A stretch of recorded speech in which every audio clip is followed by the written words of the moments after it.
de esta área que en nuestro país es poco conocida. Entonces vamos a recibir con un aplauso a nuestra primera expositora, Daniela Maciel.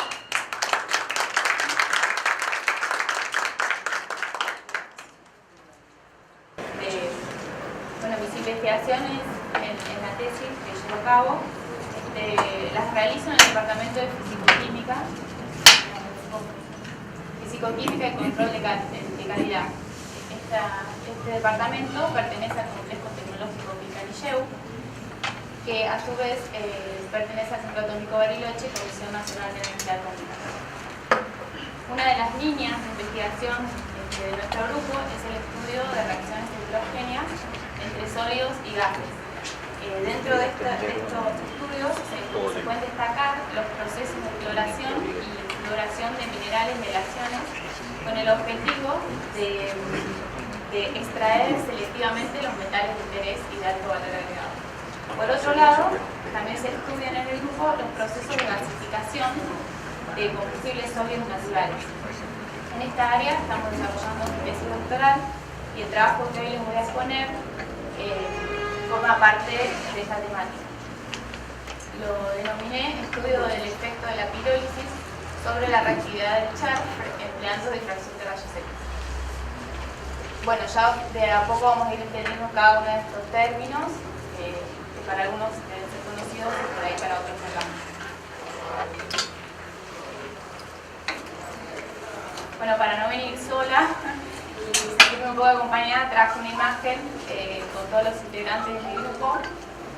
Hay profesionales, técnicos de diferentes áreas y conformamos el grupo, el Departamento de Fisicoquímica y Control de Calidad. También traje la página web que hemos generado, donde tenemos imágenes de los equipos, del personal, las diferentes temáticas que se desarrollan, que nos pueden visitar si quieren. Y aquí traje algunos de los equipamientos que tenemos allá a disposición, como espectroscopía de absorción atómica, cromatografía iónica, cromatografía gaseosa, espectroscopía de UV. Por otro lado, hemos desarrollado un laboratorio de medición de uranio, ya que dependemos de la planta de enriquecimiento de uranio, que hacemos el control del medio ambiente y donde medimos con diferentes técnicas de uranio. Por otro lado, bueno, laboratorios de química convencional. Respecto al congreso, que hoy nos trae a todos acá, tenemos la posibilidad y la suerte de tener un equipo de fluorescencia de rayos X y una difracción de rayos X, que hacemos muy ruidoso y en reiteradas oportunidades lo empleamos. Bueno, para introducirnos un poco en las motivaciones que nos llevó a realizar este estudio, podemos comenzar recordando que los carbones y otros materiales naturales que contienen mayoritariamente carbono se emplean desde hace muchos años en la producción de energía, como todos sabemos, mediante la combustión directa. Este proceso es muy ineficiente y no aprovecha la capacidad total calorífica que tienen almacenados estos recursos. Bueno, como todos sabemos también, el crecimiento de la población mundial está siempre en aumento y las demandas energéticas también. Entonces existe una gran preocupación y un gran esfuerzo para mejorar la eficiencia global de los procesos que se emplean para obtener energía. Por otro lado, también las industrias se ven obligadas a reducir sus emisiones de gases de efecto invernadero. También hoy en día se pueden observar los efectos que tiene el calentamiento global, que hoy es un problema ambiental que todos estamos afectados. En este contexto ha surgido un renovado interés en las tecnologías de gasificación de estos combustibles sólidos en todo el mundo, ya que ofrece una fuente potencial de energías limpias y más eficientes. Bueno, los procesos... ¿Cómo aprieto? Los procesos de gasificación son las tecnologías que nos permiten obtener un gas de síntesis a partir de materias primas carbonosas. Un gas de síntesis es una mezcla de monóxido de carbono e hidrógeno. En estos procesos se emplean diferentes agentes gasificantes, como ser el vapor de agua y el dióxido de carbono. Dependiendo de la proporción de estos gases o de si se emplea uno o el otro, la composición del gas de síntesis varía. Bueno, ¿qué podemos hacer con el gas de síntesis? Se puede emplear directamente en la producción de energía, empleando un ciclo combinado, una central de ciclo combinado, o como materia prima precursora para sintetizar combustibles líquidos a partir del monóxido y del hidrógeno, como ser los alquenos, los alcoholes y las parafinas. Bueno, ciclo combinado, por ahí algunos no saben lo que es, y se combina una turbina de gas con una turbina de vapor. El hidrógeno y el monóxido se combustionan en la turbina de gas, y los gases resultantes de esta combustión, que salen a altas temperaturas, se emplean para vaporizar agua en una turbina de vapor y generar electricidad.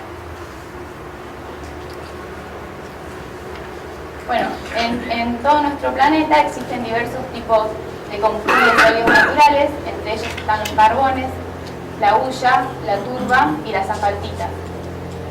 Cada uno de ellos se caracteriza por una génesis de información y se divide a su vez en subgrupos que se clasifican según el poder, el contenido de volátiles o según la capacidad calorífica que presentan.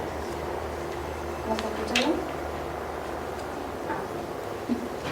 Bueno, un combustible sólido natural está compuesto a grandes rasgos de agua,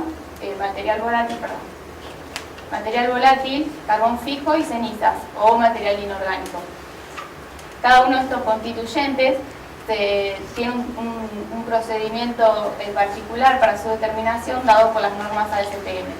Por ejemplo, si realizamos un tratamiento térmico en argón a 950 grados, podemos sacar selectivamente la materia volátil y quedarnos con el carbón fijo y las cenizas. A este proceso se lo denomina pirólisis, al tratamiento térmico en argón, y al producto de este proceso se lo denomina char. Esto es importante recalcar porque después voy a nombrar varias veces char. Bueno, entonces lo definimos como el carbón fijo del combustible sólido y las cenizas. Bueno, es muy importante la caracterización de material volátil. Acá puse algunas técnicas que se emplean actualmente para su caracterización. Y bueno, ahí recalqué, digamos, el tema del char. Bueno, si bien en la actualidad los reactores convencionales gasifican la totalidad del combustible, es decir, no realizan este paso de pirólisis, en los estudios cinéticos que se realizan para estudiar las reacciones de gasificación, es necesario realizar este paso previo para estudiar la cinética, ya que el char es el paso limitante de todas las reacciones que ocurren en la gasificación. Además, trabajos recientes que se han visto en China, por ejemplo, buscan aprovechar también más eficientemente todo el combustible y para ello hacer esta separación de pirólisis del material volátil, caracterizarlo y luego poder separarlo y usarlo como combustible líquido o como precursor de otra síntesis. Bueno, en la Patagonia Argentina existen diferentes yacimientos de diferentes combustibles sólidos, entre los que se destacan las asfaltitas, carbón y turba. No sé si ubican, esta es la provincia de Río Negro, Neuquén, Chubut, Santa Cruz y Tierra del Fuego. Nuestro grupo de investigación comenzó a estudiar las reacciones de gasificación en el proyecto denominado Desarrollo de Tecnologías Avanzadas para el Aprovechamiento Integral del Carbón de Río Turbio, en cooperación con la empresa Yacimientos Carboníferos de Río Turbio. Está ubicado en la provincia de Santa Cruz. En este proyecto se realizaron los siguientes pasos. Primero se caracterizó el combustible sólido. Este paso es muy importante debido a que debemos cada combustible es muy diverso, muy diferente, tiene composición y características que hacen que luego el diseño de los sistemas experimentales sean particulares. Bueno, después se desarrollaron los sistemas para medir y se estudió la cinética de las reacciones de gasificación. Posteriormente, el proyecto se amplió y se lo denominó Físico-Química de las reacciones heterogéneas sólido-gas aplicadas al aprovechamiento integral de combustibles sólidos nacionales y a la metalurgia extractiva de metales de alto valor económico. En el marco de este proyecto de CONICET se desarrolla mi tesis doctoral.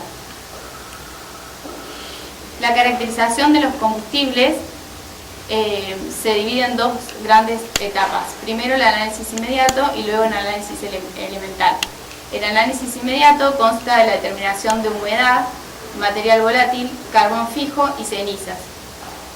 Y por otro lado tenemos el análisis elemental, que consta en la determinación del carbono total, nitrógeno total, azufre total e hidrógeno total. Aquí pusimos tres tipos de combustibles sólidos, los cuales se encuentran en Argentina y en abundancia, y son diferentes grupos. Tenemos el carbón de Río Turbio, un subbituminoso, la metafaltita Emanuel, del yacimiento Emanuel, y la ortofaltita de Fortuna 4. Estas dos ubicadas en la provincia de Neuquén. Podemos destacar que Fortuna 4 presenta una gran cantidad de carbón fijo, un porcentaje alto de carbón fijo y un poder calorífico excepcional en comparación a otros combustibles similares. Si analizamos la reacción de pirólisis que les conté anteriormente en la atmósfera de argón, y podemos seguir la reacción mediante la pérdida de masa debido a que se generan volátiles y pierde masa, se puede seguir mediante una balanza termoradimétrica y observamos que a aproximadamente 250 grados la reacción comienza y luego se acelera a 400 grados. Estos datos son importantes para ver en qué temperatura vamos a trabajar luego en las pirólisis. Si observamos las características del char, podemos ver en la Fortuna 4, que es la que habíamos destacado anteriormente, el alto porcentaje de carbón y el bajo porcentaje de cenizas. Estas cenizas se analizaron por fluorescencia de rayos X y se determinó un porcentaje del 30% en vanadio, lo cual es altísimo y promete ser una fuente importante para obtención de vanadio.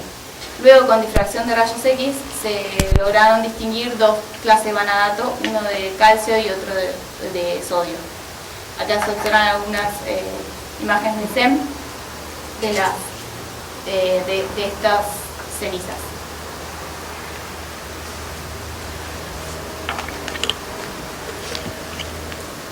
Bueno, yo les conté el tema de la pirólisis y quería hacer una introducción de por qué se eligió, digamos, para los estudios posteriores se eligió la ortoasfaltita, que es la que les había recalcado anteriormente, por dos razones. Una, por el alto poder calorífico que presenta, y por otro lado, el bajo contenido de cenizas. Las cenizas tienen actividad catalítica en las reacciones en general y en particular en las de gasificación. Entonces nuestro objetivo era separar este efecto de las cenizas, por eso elegimos comenzar con el combustible que presentaba menor contenido de cenizas. Además, como se hicieron estudios de difracción, también queríamos evitar que aparezcan los picos de las cenizas en los difractogramas. Aquí les muestro los pasos que hay que seguir para realizar una pirólisis en lecho fijo. Aquí observamos el panel de control del gas inerte, el ingreso del gas. Aquí adentro se coloca el combustible a pirolizar.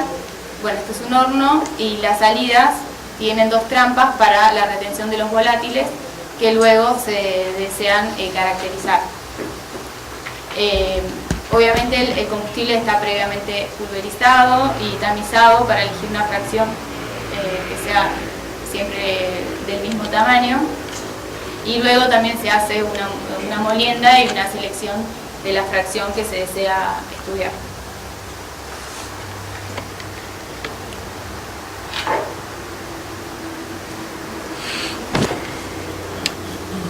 Bueno, en este trabajo elegí estas tres variables en la pirólisis para estudiar qué efectos tenían estas variables en la reactividad futura del char que se obtiene. Bueno, las variables o condiciones de pirólisis que se estudiaron fueron la temperatura, la velocidad lineal de calentamiento, que es la velocidad a la cual se realiza el calentamiento hacia la temperatura de pirólisis, y finalmente el tiempo de tratamiento. Del hecho fijo, vuelvo a la diapositiva anterior para mostrarles que el combustible se encuentra fijo en un crisol y hay un flujo que va arrastrando el material volátil. Por eso es importante también la etapa de calentamiento, porque no se puede hacer instantánea, digamos, con los hornos que presentamos. Y por último, no sé si lo mencioné, el tiempo en el que se mantiene esa temperatura. Ahora la pregunta es cómo estudiamos qué efectos tienen estas condiciones en el char.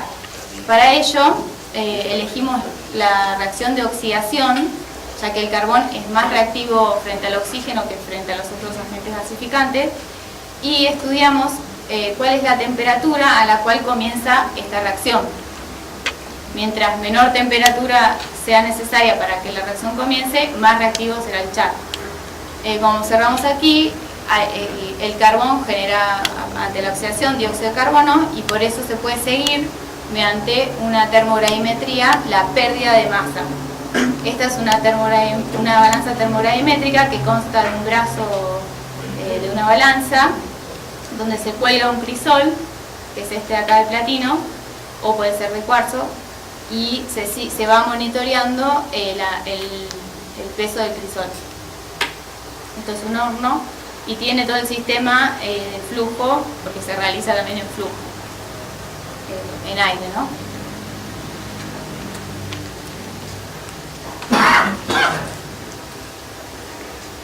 Bueno, ahora vamos a ver qué ocurrió al modificar la temperatura de las pirólisis, y para ello les muestro las diferentes reacciones de oxidación que sufrieron estos chars hechos a diferentes temperaturas.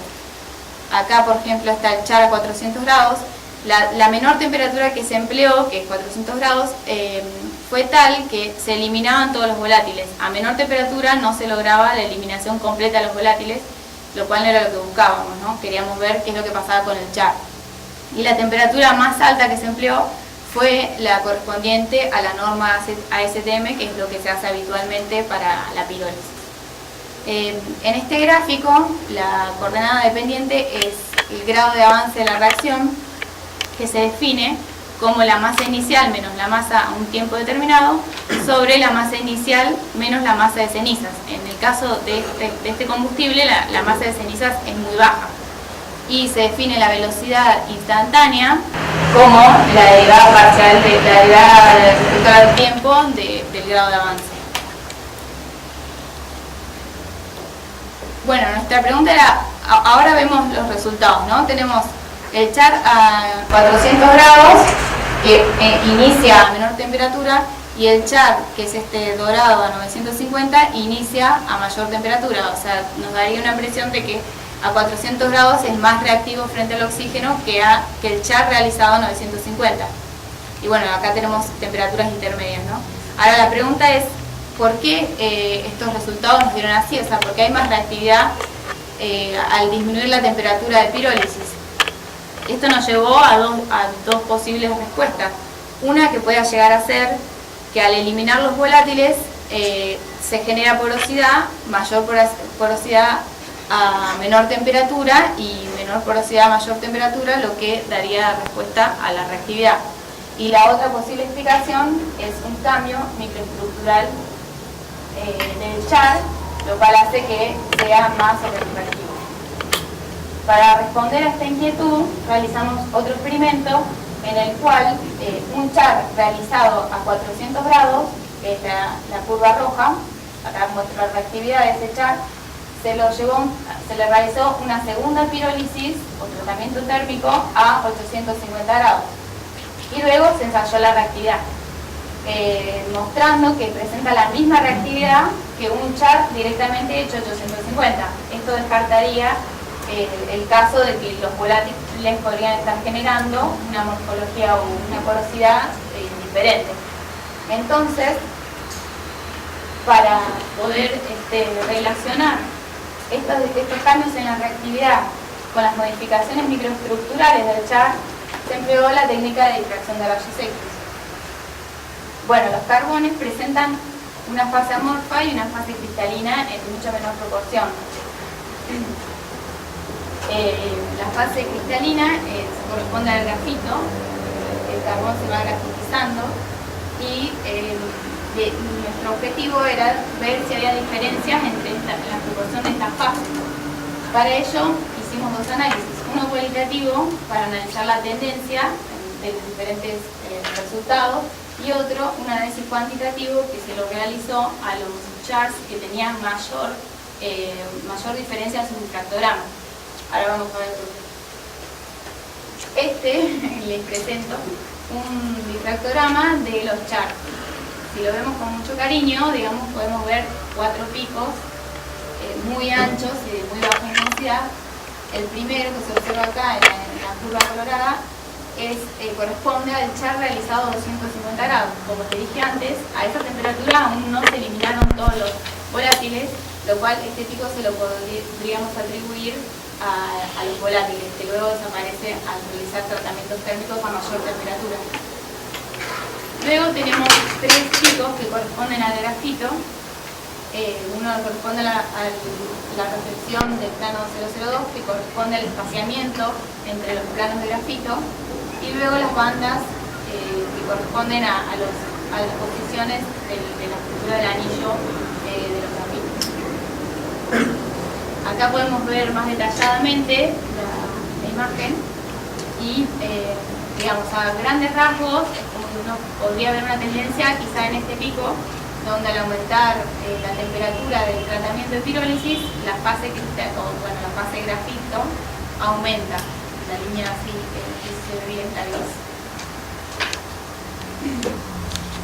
Bueno, comenzando con el análisis cualitativo, vamos a definir una fase o un pico denominado banda gamma que corresponde a los carbonos en posiciones amorfas.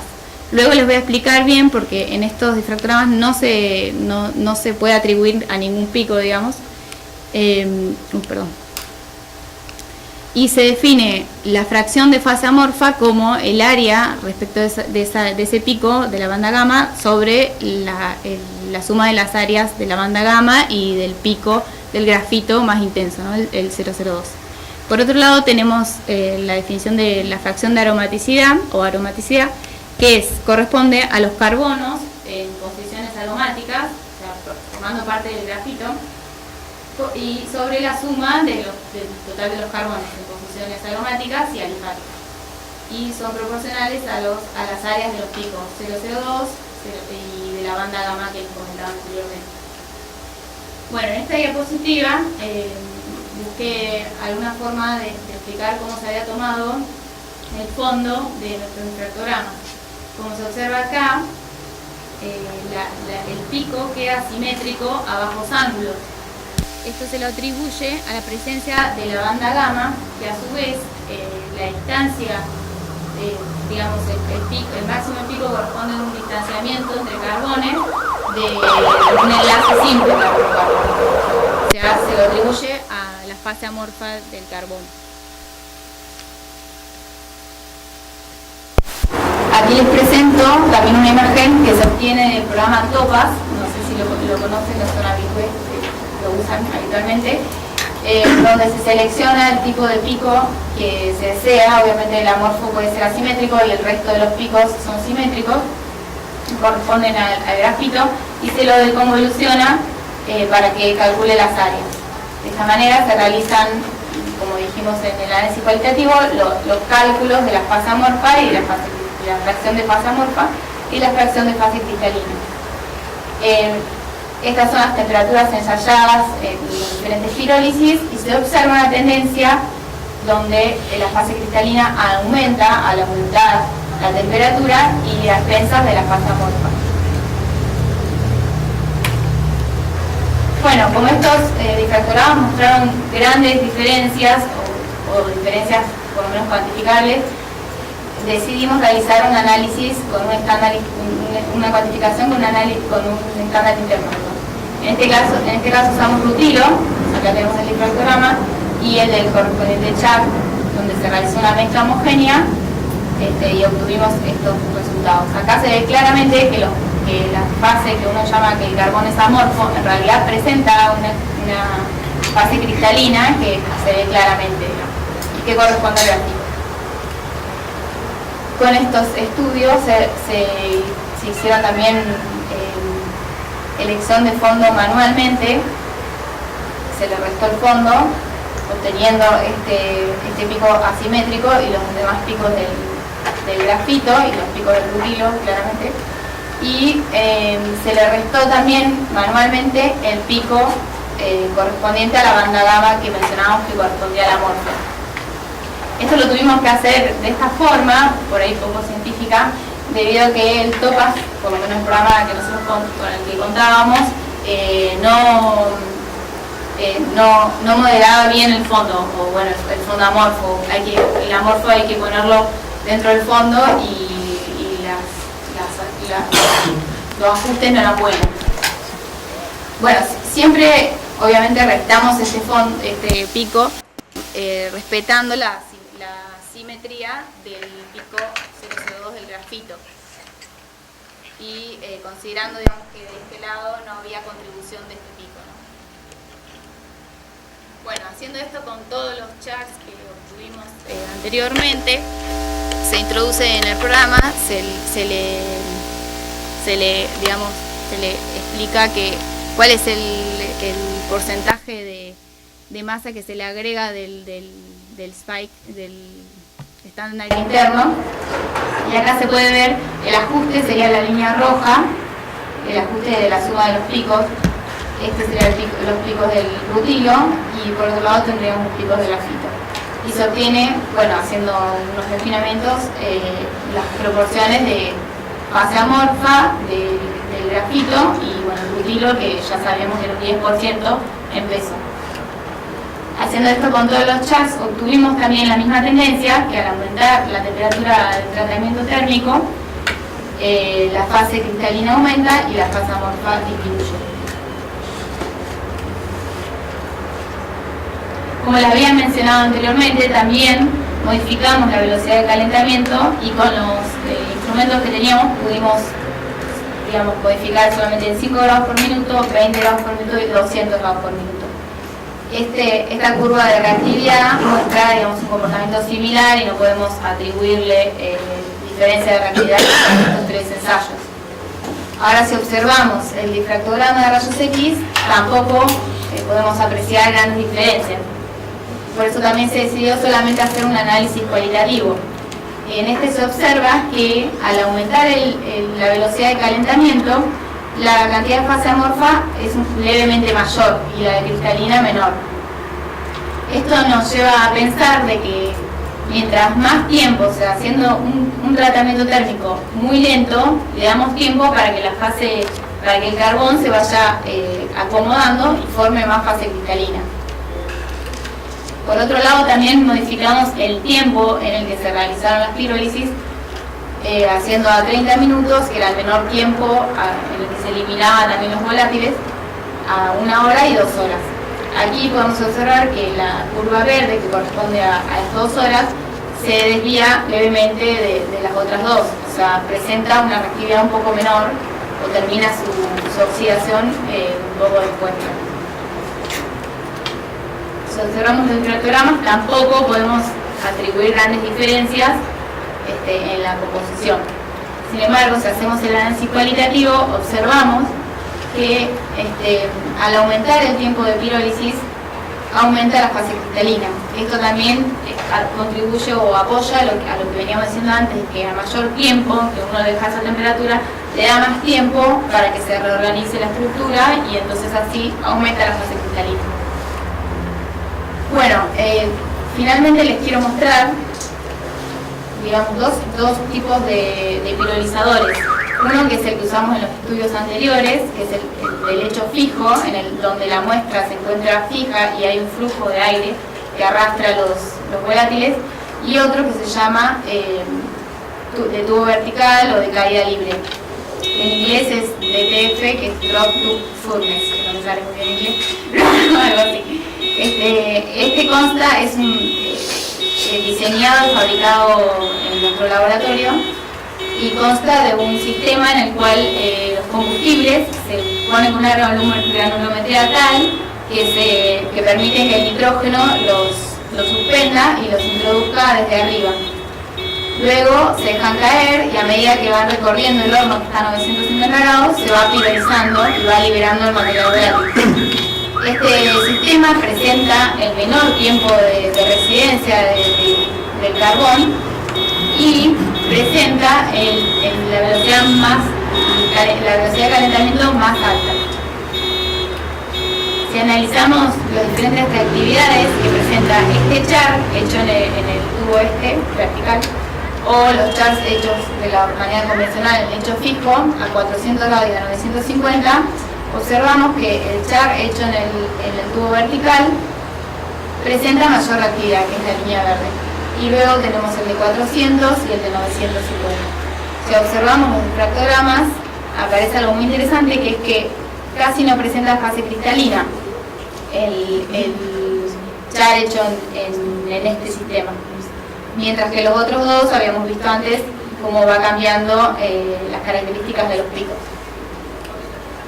Bueno, acá les muestro algunas imágenes de SEM, donde estos son chars que se obtienen en el lecho fijo y, como se observa, son macizos y presentan algunas porosidades, pero son macizos, mientras que cuando lo hacemos en el DTF observamos que son esferas y por dentro son huecas de carbón. O sea, la morfología es totalmente diferente.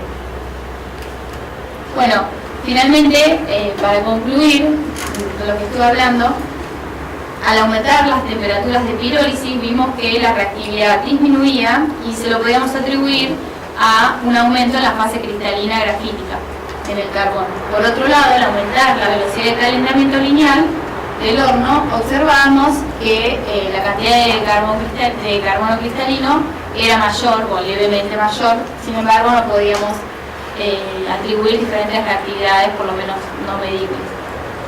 Y por otro lado, al aumentar el tiempo de pirólisis, las oxidaciones se volvían más lentas, también aumentando la fase cristalina. Y finalmente, quiero recalcar el hecho de que el DTF presenta el menor tiempo de pirólisis y la mayor velocidad de calentamiento, y por lo tanto resulta ser el char más reactivo frente a la oxidación, y su contenido de fase cristalina es casi insignificante.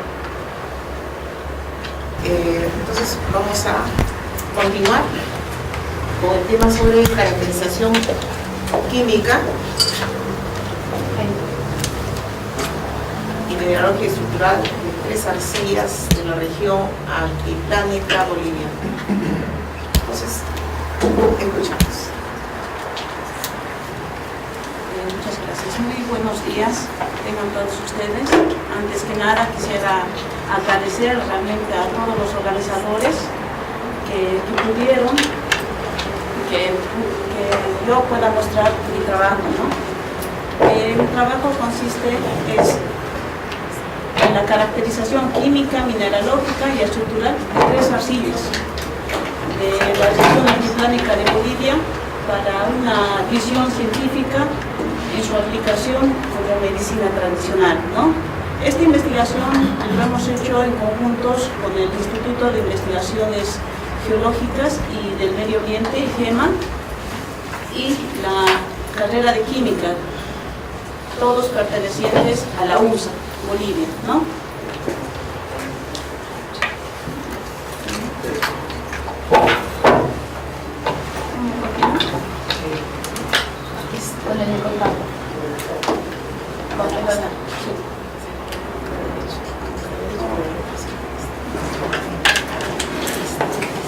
Nuestros antepasados, una de las culturas muy antiguas, desde la cultura chiripa se puede decir, ya consumían unas tierras raras, ¿no? Estas tierras lo consumían ellos ya como alimento y también como medicina, pero sin saber qué era.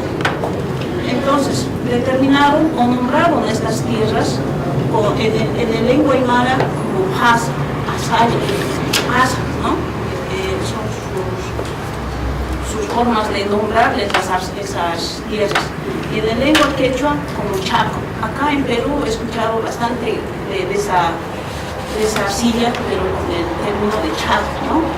Estas arcillas, bueno, estas tierras, en los lugares altiplanos de Bolivia, principalmente se lo consumen a manera de ahogado, ¿no? Y en la actualidad, los médicos callahuayas, los médicos tradicionales, lo recomiendan como medicina tradicional para diferentes fines, principalmente para problemas de estómago, para quemaduras, incluso para los riñones, en sí, tiene bastantes tipos de aplicaciones, ¿no?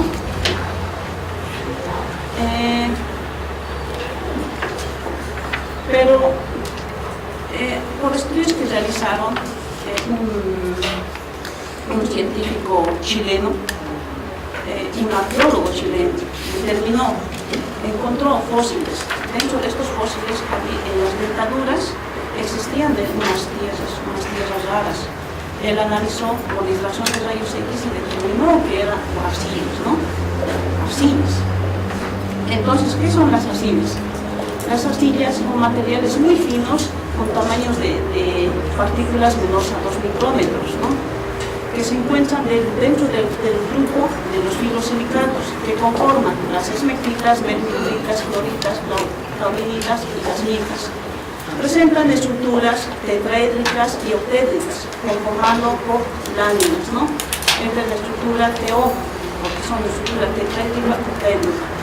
Otra de las estructuras, la TOT, que dentro de su espaciamiento, presentan cationes, sodio, potasio, calcio, ¿no? Esta es la estructura TO. Otro tipo de arcilla, en vez de presentar cationes dentro del espaciamiento interlaminar, presenta una capa octaédrica. Esta es la estructura TOT. ¿No? Bueno, así, si buscamos bibliografía, sabemos que las arcillas tienen infinidad de aplicaciones.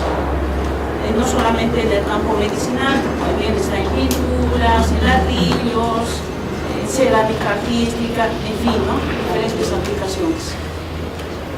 Uno de los problemas que tenemos es que estas arcillas son cada vez más utilizadas con frecuencias como alimento y como medicina tradicional, pero hasta el momento no tenemos un respaldo científico, ¿no? Es por eso que nos vemos en la necesidad de empezar a desarrollar estudios de las propiedades físico-químicas y identificar el tipo de arcilla que estamos consumiendo, que estamos aplicando como medicina, bueno, justamente para darle un valor científico, ¿no? Por eso tenemos este objetivo de realizar una caracterización química, mineralógica, estructural de estas arcillas comestibles y medicinales de este sector, principalmente de la región altiplánica, para una evaluación preliminar y ver la potencialidad de aplicaciones. Dentro de la parte experimental tenemos la caracterización de las muestras naturales, muestras sin tratar, la caracterización de las muestras tratadas y algunas pruebas preliminares. Los equipos de análisis que hemos utilizado es el IPC plasma, el infrarrojo, difracción de rayos X, fluorescencia, absorción atómica, microscopía electrónica de rayos. Antes de empezar esta investigación, se realizó una encuesta, ¿no? a los diferentes médicos tradicionales de mi país, donde todos ellos indican que aproximadamente ellos ya conocen entre como 10 variedades de estas arcillas que se comen, que se diferencia básicamente por el color, ¿no? Dentro de la encuesta que se realizaron a todos los médicos tradicionales, incluso naturistas, sacamos la conclusión de que ellos más emplean estas arcillas para problemas de estómago, principalmente, ¿no? Es lo que más recomiendan, para los riñones y también para la piel. Los lugares de donde ellos extraen más son en el departamento de La Paz y el departamento de Oruro. Y alguno que trae del departamento de Potosí, ¿no? Es por eso que nosotros nos hemos centrado en estas dos ciudades, en La Paz y Oruro.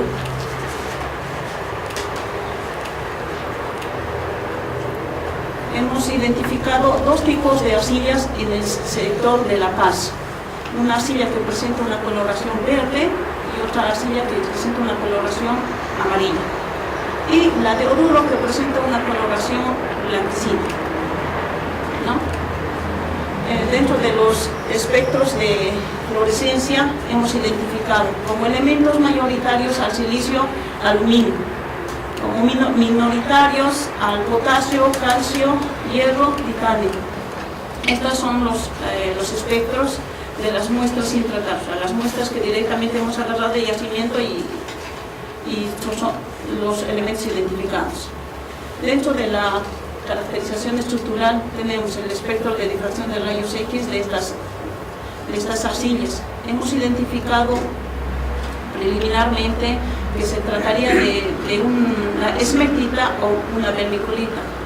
En el caso de las arcillas, la identificación mediante esta técnica es un poco compleja, porque si nos hemos fijado a un principio, estas arcillas presentan estructuras laminares, que cuando están hidratadas estas láminas se abren, y por lo tanto el pico del plano 001 se desplaza, ¿no? O cuando está seca, este es un poco también disminuye el desplazamiento y por lo tanto también el pico va a desplazarse. Y al hacer la identificación, nosotros manejamos el software Expert, donde sale otro tipo de arcilla, ¿no? Pero preliminarmente hemos identificado esos tipos de arcillas. Esmectita, vermiculita, tiene material cuarzo, tiene también material feldspático, las tres muestras. Sin embargo, la muestra de Oruro también tiene, claro, material cuarzo, pero también tiene cristobalita, que también es similar estructura al cuarzo.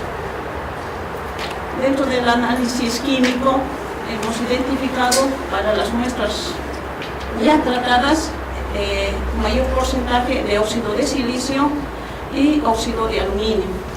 Igual en la muestra de Oruro. Este dato es consistente, el mayor porcentaje de óxido de silicio, ya que también presenta, hemos visto dentro de su estructura, la composición de la cristobalita y también el cuarzo, ¿no? Que son dióxido de silicio. En las muestras de La Paz hemos encontrado que presentan un contenido de material arcilloso más calcio, y en la de Oruro presenta un contenido de material arcilloso, más sódico, y en la de Oruro más calcio, ¿no? Estas son ya las muestras, en los espectros de difracción de las muestras ya tratadas, o sea, estaríamos hablando de la arcilla pura, ¿no? De esta arcilla pura, casi un 100% hemos hecho la recuperación, hemos identificado que se trataría de una esmectita o una vermiculita. En el caso de la muestra W3, también, bueno, en las tres muestras, ¿no? La vermiculita y la esmectitas son estructuras similares, si nos fijamos bien, ¿no? Lo único que varía es la cantidad de cationes que pueden estar dentro de su espaciamiento basal. En este caso se encuentra mayor porcentaje de moléculas de agua, en el caso de las vermiculitas, ¿no? Para poder identificar qué tipo de arcilla corresponde, hemos hecho un método que se llama muestra orientada. Hemos agarrado la arcilla y la hemos calcinado a una temperatura de 550 durante una hora para ver si estas láminas disminuyen, ¿no? Y también otro tratamiento, hemos colocado en un sistema de etilenglicol para ver si estas láminas se abren, si entran moléculas orgánicas, ¿no? Expandiendo. Y efectivamente, si nosotros observamos el espectro, vemos un desplazamiento del plano 001, ¿no? Inicialmente se encontraba en 12, ha incrementado a 17, o sea, estaba a 12, ha aumentado las láminas. Y de 12 ha disminuido también las láminas. Este comportamiento que se abra y se cierre respecto a las láminas solamente es característico de las esmectitas. Por lo tanto, hemos determinado que las arcillas que se comen tienen la estructura de las esmectitas. Sin embargo, dentro del grupo de las esmectitas todavía hay otro subgrupo que se divide, ¿no? Que se encuentra la murmullita, veidellita, neutronita. O sea, nos falta todavía seguir identificando o determinando el tipo de estructuras que presentan estas arcillas comestibles, ¿no? Se diferencia básicamente por la cantidad de átomos que nosotros encontramos en la capa octédrica, ¿no? Si está en este rango de 2 a 2,22, estamos hablando de estructura dioctédrica. Y si genera una capa, si se genera una carga mayor en la capa octédrica, entonces estaríamos hablando de una mormollonita, ¿no? Es por eso que nosotros hemos identificado, hemos calculado las cargas que presenta cada lámina. Al poder identificar las cargas que presenta cada lámina, nosotros hemos encontrado que se genera mayor carga en la capa octédrica y está en el número de átomos que nosotros encontramos en la capa octédrica, presenta 2. Por lo tanto, estas arcillas que se comen corresponden a las mordionitas, ¿no? Esta es la fórmula estructural, peso molecular. Estos datos son corroborados con los espectros de IR, ¿no? Donde muestra efectivamente esos tipos de enlaces. En la capa tetráedrica están conformados por el oxígeno, silicio, oxígeno, ¿no? Estos son la morfología que presentan estas arcillas, característico de los materiales arcillosos que forman como especie de aglomerado. Dentro de las pruebas preliminares que se realizaron, tenemos acá allá, les decía, ¿no? Principalmente estas arcillas, más los médicos callaguayas recomiendan para problemas de acidez, para problemas gástricos. Entonces hemos tratado nosotros de simular un sistema donde inicialmente tenemos pH 3, o sea, es el pH parecido al que tenemos en nuestro cuerpo.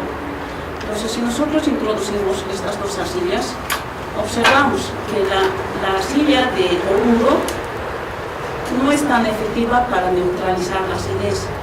Sin embargo, la arcilla de La Paz, en 5 minutos se puede decir que te quita la acidez. O sea, una persona que está con ácido, se siente la boca agria, toma, o sea, al ratito le anda quitando, ¿no? Hemos hecho otras pruebas preliminares como la absorción de metales pesados. Entonces, hemos determinado que en este caso que la muestra sí de Oruro es efectiva para la eliminación. Hemos eliminado plomo, bueno, hemos hecho cadmio más, zinc más, ¿no? Dentro de las conclusiones ya sabemos que ya hemos podido determinar que las muestras de La Paz y la de Oruro presentan la estructura de una mormullonita, las de La Paz sódica y las de Oruro mormullonita cálcica. Sin embargo, la de Oruro también presenta una como contaminación a la cristobalita incluso después de hacerse el tratamiento gravimétrico, ¿no? Hemos determinado también las fórmulas de cada arcilla. Dentro de las pruebas preliminares hemos determinado que las muestras de La Paz tienen ese comportamiento de formarse piel. En cambio, la de Oruro no. Estos resultados son consistentes con los elementos que tienen, el sodio y calcio, ¿no? Dentro de las pruebas preliminares, la que neutraliza mejor la acidez son las muestras de La Paz, sin embargo, la de Oruro no. Y también las 3 muestras son aptas para la eliminación también de metales pesados. Algunos no, nos falta todavía seguir estudiando. estamos continuando con este trabajo de investigación.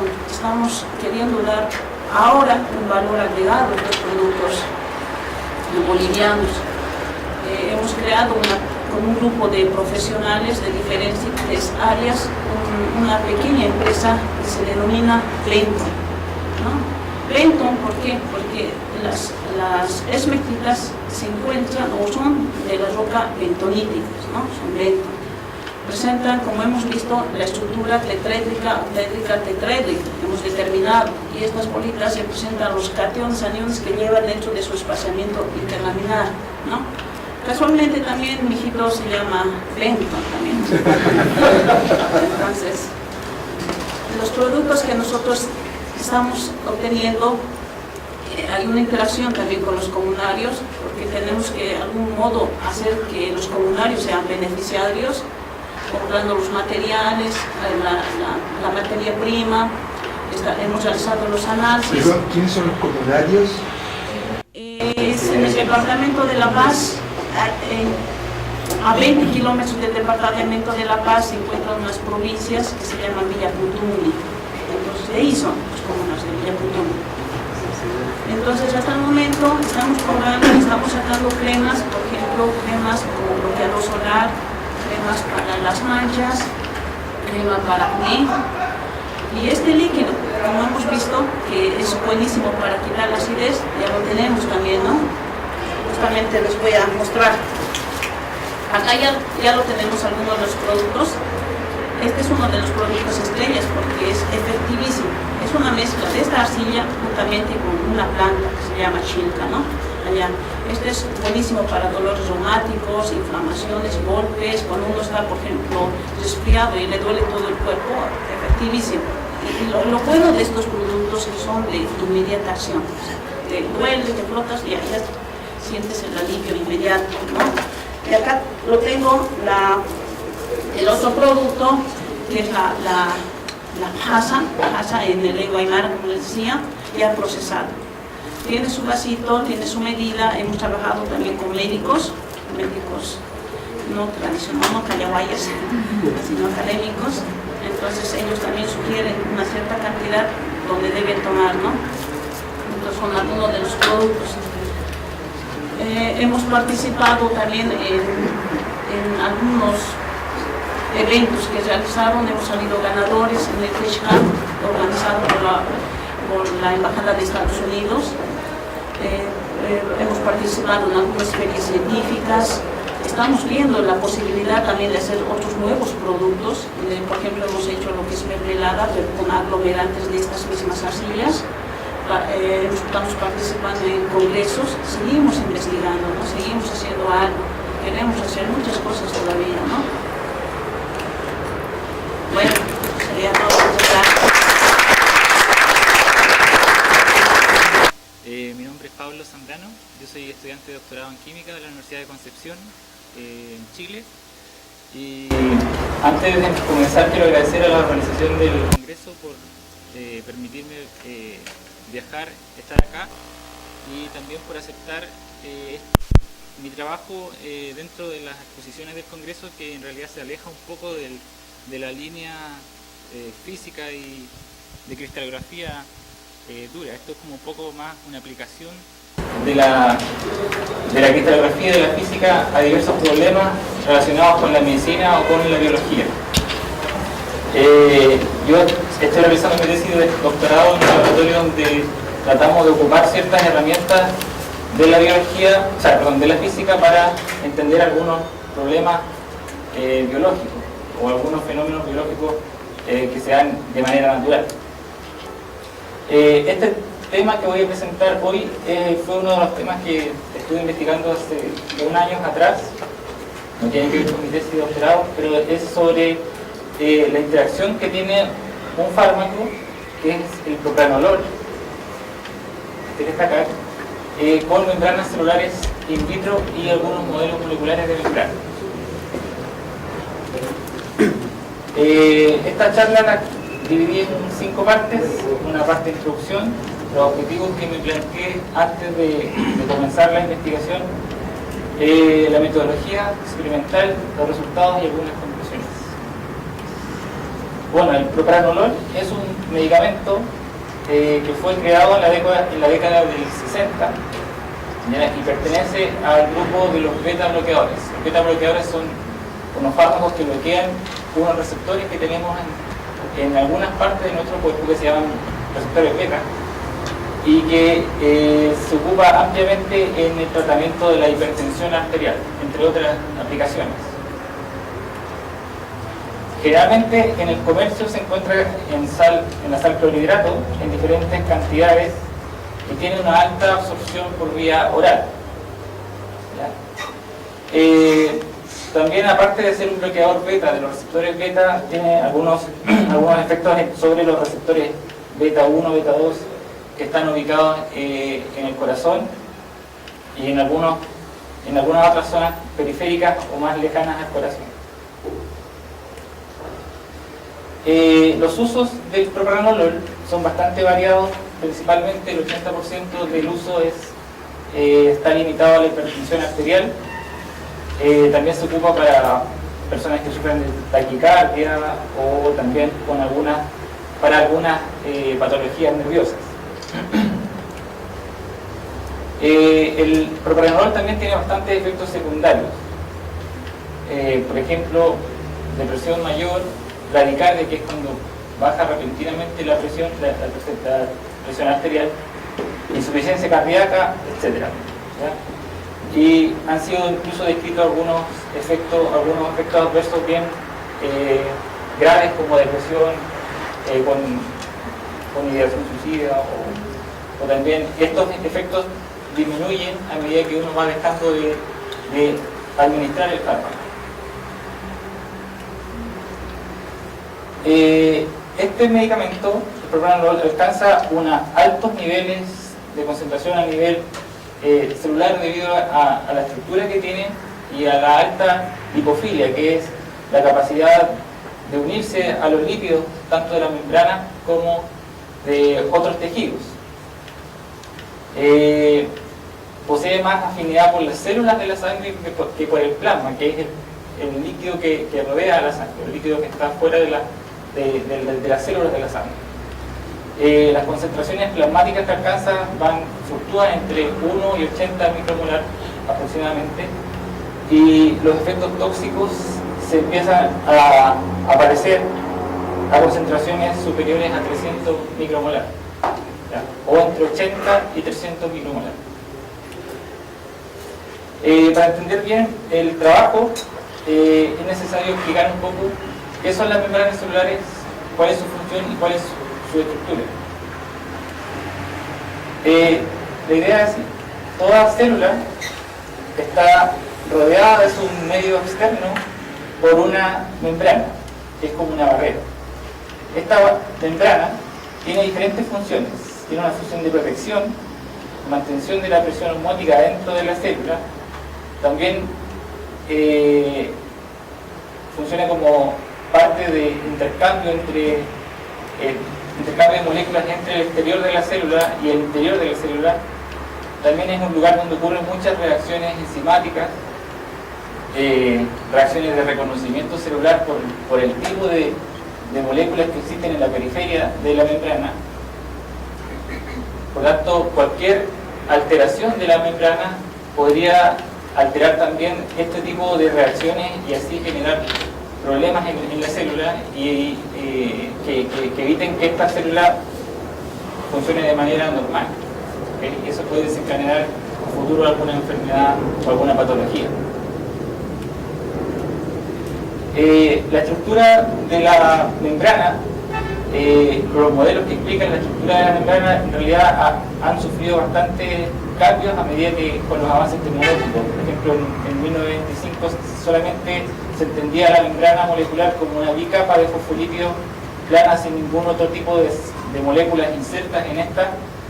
Y ya en el 72, que es el último modelo que está más aceptado, que es el Singer y Nicholson, el cual explica que esta membrana no es tan rígida como esta otra, sino que es una membrana fluida, la cual tiene insertas varios tipos de proteínas dentro de ella, insertas dentro de la red de fosfolípidos, y también moléculas en la periferia y dentro de la célula. la membrana corresponde a una matriz fluida en la cual posee abundantes proteínas, 50%, y fosfolípidos, 40%, esto es en peso seco. Uno de los problemas que existe para estudiar este tipo de membrana es que, por ejemplo, si nosotros tenemos un cristal perfecto, podemos obtener difracciones y patrones de difracciones bien claros, y podemos estudiar y obtener información a partir de ello. Pero si nosotros cortamos un trozo de la membrana y obtenemos un difractorama, no vamos a obtener muchas difracciones claras y por lo tanto no vamos a poder obtener ninguna información respecto a lo que pasa dentro de la célula o en la membrana de la célula y cuáles son los cambios estructurales que están involucrados acá. Y eso efectivamente se debe a la heterogeneidad que existe en la composición de la célula, de la membrana. No solamente un tipo de fosfolípido que hay acá, sino que son distintos tipos de fosfolípidos, distintos tipos de proteínas con distinta naturaleza química, ¿ya? Y por lo tanto eso no beneficia para poder obtener patrones de difracción muy claros y muy exactos. Por ejemplo, en la monocapa externa de la membrana, uno de los principales fosfolípidos son las diacilfosfatidilcolinas y las esfincomielinas. Y en la monocapa interna están las diacilfosfatidiletanoloaminas y las fosfatidilserinas. Si uno puede aislar estos compuestos, estos fosfolípidos de manera pura, puede obtener patrones de difracción un poco más claros y obtener información de los cambios estructurales que estos experimentan cuando se unen o interaccionan con otro tipo de moléculas. Estas estructuras fueron determinadas, la estructura de los 4 fosfolípidos que nombré anteriormente fueron determinadas en el laboratorio que yo trabajo. Este fue uno de los principales primeros modelos bien antiguos dibujados. Y se encontró que las conformaciones moleculares de los fosfolípidos puros, tanto de fosfatidilcolina y fosfatidiletonominas, son bastante similares. Lo que sí diferenciaba uno de otro era su empaquetamiento. Esto es en los fosfolípidos puros. El dimilitoidfosfatidilcolina es el empaquetamiento es bastante menos compacto que la dimilitoidfosfatidiletonolamina. En este caso, en la dimilitoidfosfatidilcolina existe un espacio entre las cabezas polares de los fosfolípidos, lo cual favorece el acceso de agua acá. Y en el caso de la dimilitoidfosfatidiletonolamina, que es el fosfolípido, digamos, representativo de la monocapa interna de las membranas, tiene un empaquetamiento mucho más compacto, no con este espacio acá.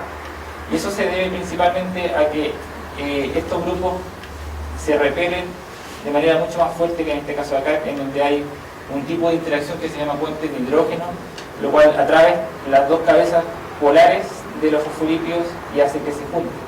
Y por eso tiene un empaquetamiento mucho más compacto. Estos son los dos tipos de fosfolípidos sintéticos que nosotros ocupamos en el laboratorio para poder obtener información de cuáles son las interacciones que ocurren entre los compuestos de interés de nosotros y los modelos y los fosfolípidos de membrana. Esta es una fotografía, una imagen ilustrativa de la estructura general de un fosfolípido. Está compuesto por una cabeza polar y dos colas apolares o hidrofóbicas. Lo que difiere la dimilitoidfosfatidilcolina con la dimilitoidfosfatidiletonolamina es que en la cabeza del fosfolípido se encuentra una colina en el caso del TNPC y una etanolamina en el caso del TNB. Entonces, acá. En donde el R, que está acá, el radical, en el caso de la fosfatidilcolina corresponde a este tipo de estructura, mucho más amplio por estos 3 metilios que están acá y por lo tanto generan este impedimento estérico, lo que produce una repulsión entre las cabezas, y en este caso hay solamente hidrógeno y por eso la fosfatidiletonolamina es mucho más compacto del empaquetamiento de los fosfolípidos. La primera hipótesis que nosotros nos planteamos en el laboratorio fue que este fármaco propranolol producía ciertas interacciones con la membrana y tal vez algunos de los efectos adversos que produce tal vez se pueden explicar de esta interacción.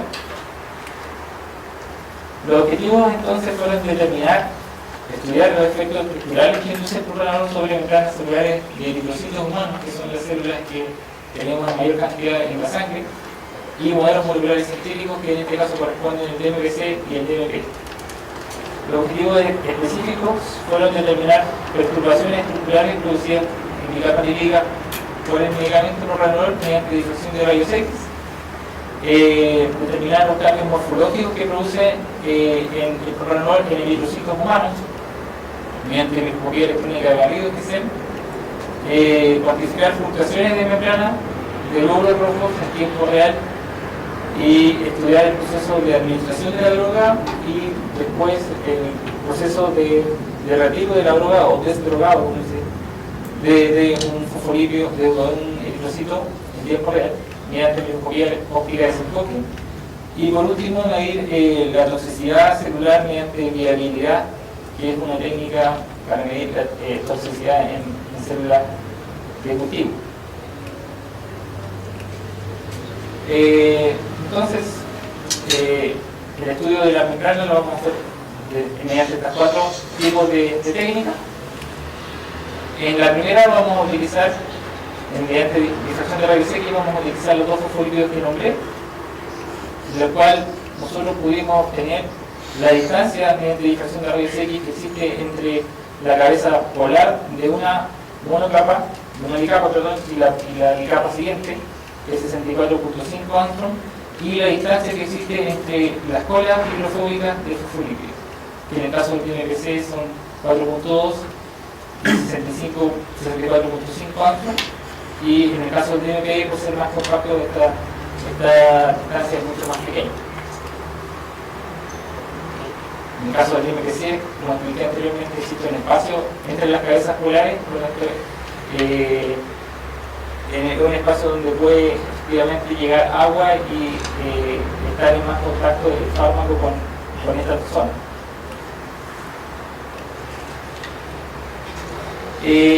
La metodología fue así.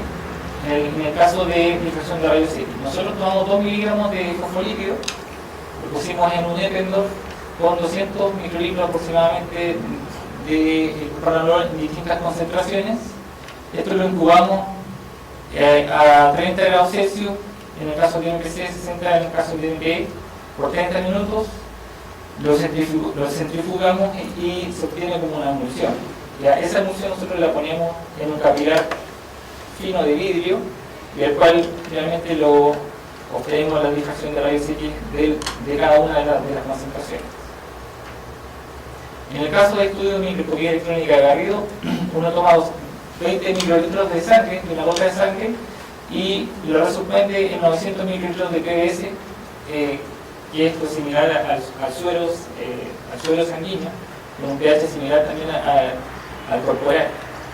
Eso se centrifuga, se elimina el sobrenadante de tal manera de dejar solamente las células que nos interesan, que en este caso son los glóbulos rojos, y eliminar todo otro tipo de células o del plasma, proteínas del plasma.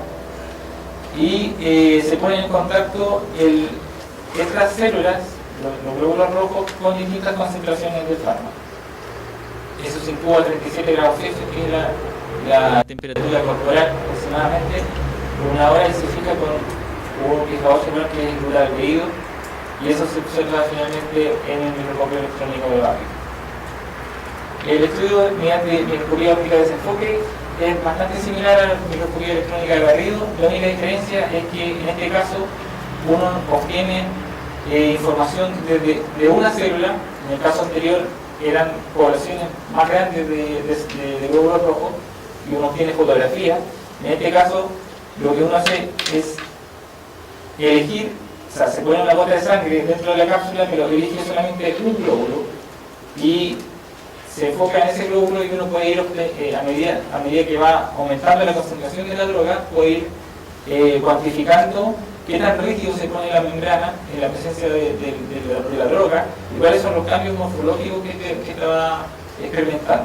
Puede grabar una especie de video, pero solamente de una célula, más cerca del zoom que uno puede hacer, en el caso de linfoguía electrónica rápida. Y finalmente el estudio de viabilidad celular, en este caso se ocuparon células HL60, que son un tipo de célula leucémica, las cuales están vivas, pero a medida que uno aumenta la concentración del fármaco en el cual está estudiando, algunas de estas células van muriendo. Y uno puede hacer un conteo de cuántas células vivas están a medida que uno aumenta el tiempo y la concentración del fármaco que está estudiando. Eso se hace mediante un método indirecto que es astomasia, en espectrofotometría. Algunos resultados. Estos fueron por extracción de rayos X. Aquí se muestran dos tipos de difractoramas. El primero corresponde a DMPC, dimidifosfatidilcolina. En este caso, el primer gráfico que está acá corresponde a las reflexiones de difracción del fosfolípido más agua. A medida que nosotros aumentamos la concentración del fármaco hasta 40 milimolar, estas reflexiones desaparecen, ¿ya? Lo que quiere decir que el orden que había en este caso con agua solamente ya no existe y por lo tanto el fármaco o la molécula interaccionó con ambas zonas, tanto la separación entre las cabezas y las colas, e hizo que desaparecieran estas intensidades, ¿ya? En el caso contrario, contiene que a concentraciones muy altas, 7 milimolar, no se ve un efecto, hay un efecto prácticamente nulo, por lo tanto uno puede inferir de que el fármaco propranolol no interacciona con este tipo de fosfolípidos, sino que interacciona solamente con DMPC, que corresponde al fosfolípido de la monocapa interna de la membrana. Entonces, como dice, interacciona solamente con DMPC. Es muy evidente el efecto a bajas concentraciones, 40 micromolar, ¿ya? Y este efecto aumenta progresivamente al incrementar la concentración de la droga, y eso trae consigo, como dije, las disminuciones de las intensidades de la presión de la membrana. Aumenta y tiene como resultado un aumento de la fluidez de la membrana. Con el DMP no existe ningún tipo de interacción. En este caso, con el DMPC, lo que cambió fueron este tipo de distancia.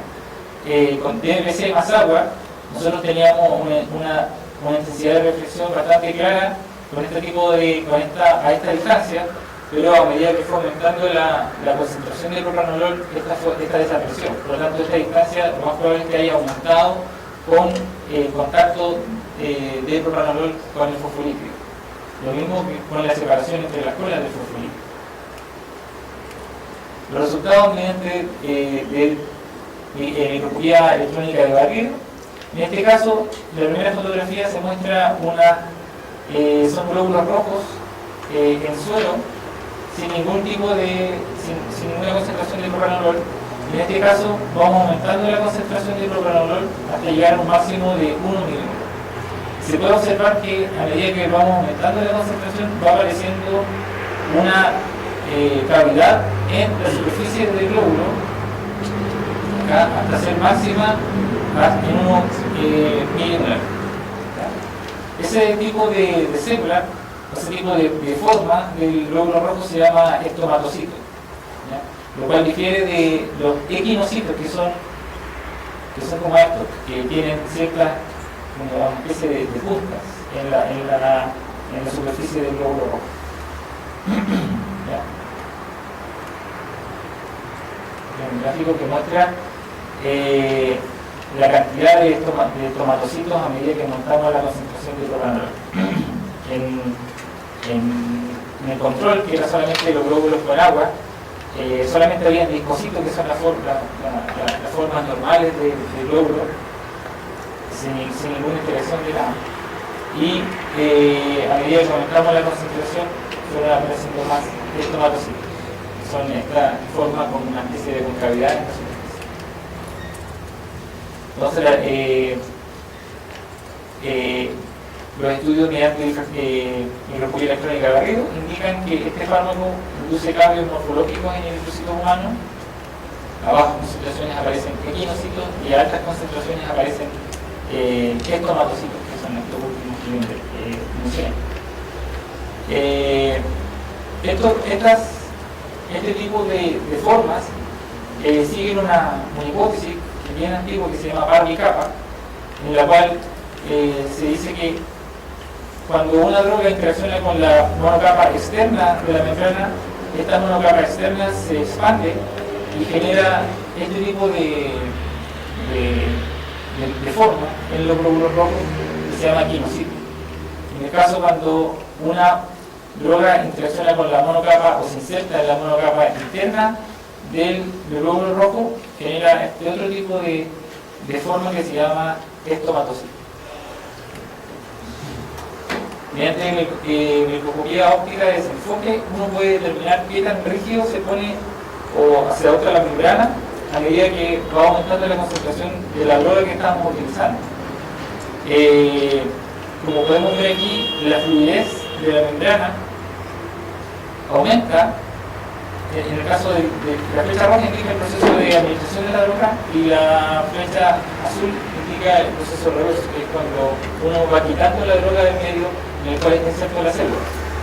En este caso podemos ver que la fluctuación de la membrana se vuelve mucho más rígida a medida que vamos aumentando la concentración de la droga. Estas son reconstrucciones tridimensionales que uno puede ir haciendo. En este caso vemos el glóbulo solamente con suero, sin ninguna cantidad de propranolol. Y en este otro caso, en 125 micromolar, podemos ver que en la superficie del glóbulo se genera esta cavidad que indica que el propranolol se interacciona con la monocapa interna del glóbulo.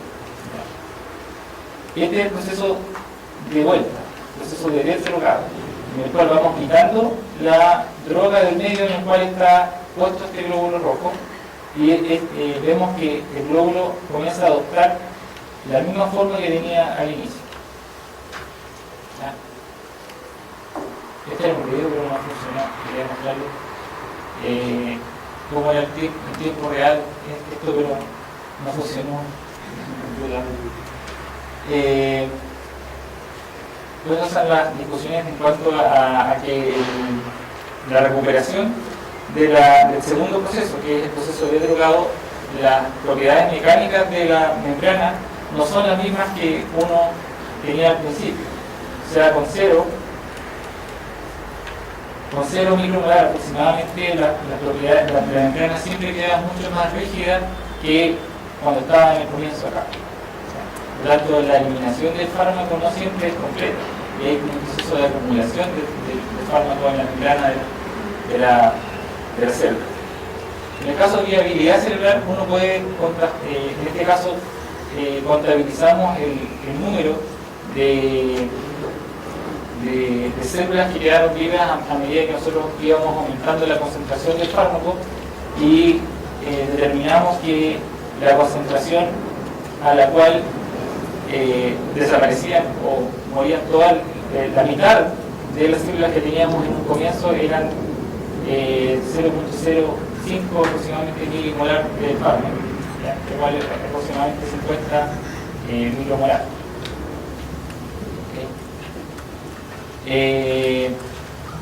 Como conclusiones generales, la difracción de rayos X demostró que el propranolol perturba las bicapas de DMPC, provocando un desorden en las cabezas polares y también en las cadenas acílicas de los fosfolípidos, y que no tuvo ningún efecto en el caso del DMPE.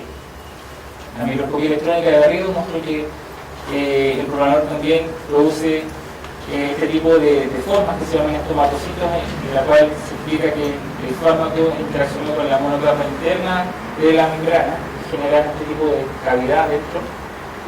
mediante microscopía óptica de desenfoque pudimos determinar de que a medida que aumentamos la concentración de propranolol en el medio en el cual estaba inserto el eritrocito, fueron cambiando las propiedades mecánicas de la membrana a medida que aumentábamos la concentración. Y también, mediante viabilidad celular, se comprobó que la alta toxicidad que tiene este fármaco en células de cultivo, luego de un periodo de incubación de 24 horas. Este trabajo concuerda con estudios anteriores de propranolol, estudios clínicos que informaban que el propranolol tenía cierta toxicidad celular, tanto en membranas como en animales de experimentación. Y todas las técnicas utilizadas confirman que este fármaco interactúa fuertemente con las membranas biológicas en concentraciones muy bajas, pudiendo resultar altamente tóxico para las membranas del organismo en caso de que las personas que lo toman frecuentemente no tengan las vías de excreción del fármaco, la vía renal, por ejemplo, en buen estado. Por lo tanto, eso puede generar que las personas acumulen este fármaco y no lo puedan excretar de manera adecuada y pueden presentar los efectos tóxicos en la célula de la sangre o en otro tipo de célula también. Bueno, esto que expliqué lo aceptaron hace un par de semanas atrás en una revista que se llama Journal of Biology, con otras técnicas también adicionales que actualmente en el laboratorio estamos trabajando en otro tipo de células, en otro tipo de estudio de moléculas. En este caso estamos viendo cuál es la inhibición, o sea, qué tipo de moléculas pueden inhibir un péptido que se genera en las personas que tienen enfermedad de Alzheimer, y ver, mediante las técnicas que les expliqué, cuáles son las moléculas óptimas que se pueden generar para poder neutralizar este tipo de moléculas que aparecen en la enfermedad de Alzheimer, que se llaman beta-amiloides. Y mediante ese tipo de técnicas, explicar cuáles son los sitios de unión en el beta-amiloide que son como puntos clave para poder inhibirlo y así bajar un poco la toxicidad de esta molécula. Agradecer nuevamente a la organización del Congreso por haberme permitido estar acá, y a los docentes e investigadores que me ayudaron en la realización de esto que les presenté, especialmente a mi supervisor de doctorado, que es el profesor Mario Suárez. Eso, muchas gracias.